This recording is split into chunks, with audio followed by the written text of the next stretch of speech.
So mga kabay, yung ahas na kubra na kita ko nasa likod ko lang pala. Kaya magpakain sana ako ng manok. Nakita ko yung butas ng pader namin na lumabas yung ulo tapos bumalik. Ito yung butas, oh. Diyan, yung butas na yan. Dapat kasi yung... Ayan. Binuhusan na nila yung kubra ng gas papuntang ilalim. Ginamitan nilang hose. Dami nagpakaabang, oh. Mga ujins.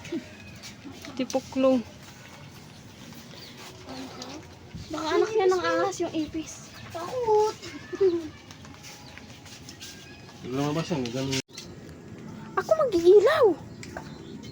Mamaya. Naano yan siya sa gas. Huwag kayong... Punta dito, doon kayo.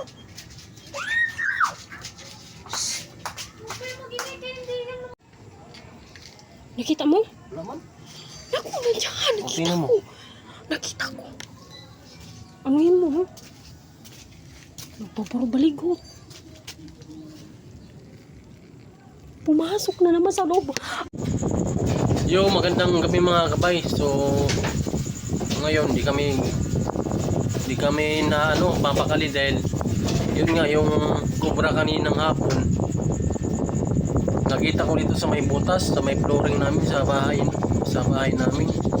Kaya ang ginawa ko, tinusok-tusok ko. Pero di man lumabas. Ngayong gabi, mga alas 6, nakita ng asawa ko doon sa butas. Yung pumupulok-pulok yung katawan niya. Tapos takot na takot siya. Kaya ang maganda mga kaway, sana ma-rescue kami.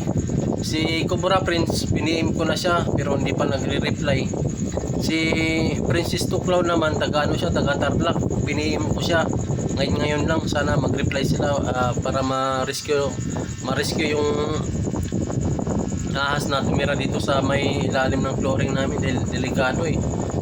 Dahil nung nakaraan mga kabay, kung nakikita nyo sa vlog ko sa YouTube channel ko, ang haba talaga ng niya, binalatan na ahas. Pero makilala mo agad na siya, kubra, dahil doon sa himbis niya, dito sa may parting katawan niya, sa may tiyan niya, ang lalaki ng himbis niya. Tapos buong-buo yung yung binalatan niya dahil hindi siya napuputol. Tapos kaya ng hapon, mga alas 5, magpakain sana ako sa manok ko. Paglingon ko, nakita ko sa may butas, buti ka mo, hindi siya gano'n lumabas. Kung once na lumabas talaga yun, baka natuklaw na ako. Doon nga sa may butas, nakaumang siya. Nakatalikod pa naman ako. Tapos paglingon ko, umatras siya.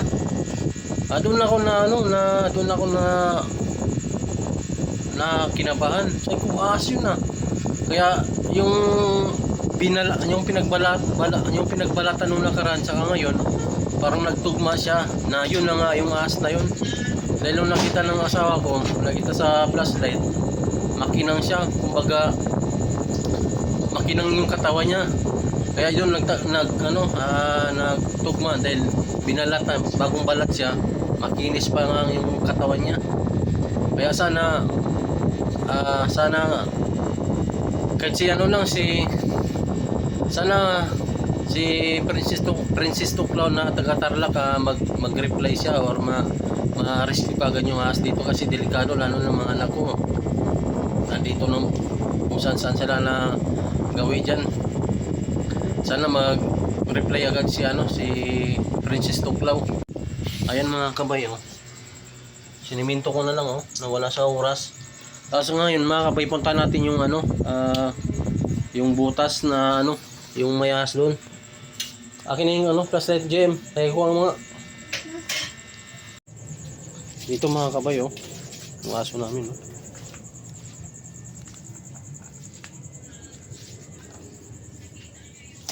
ito yung butas.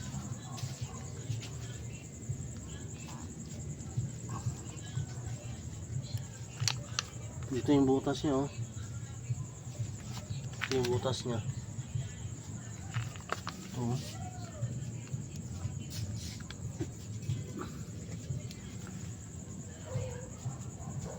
Nagulat ako. Itong butas niya mga kabay, oh.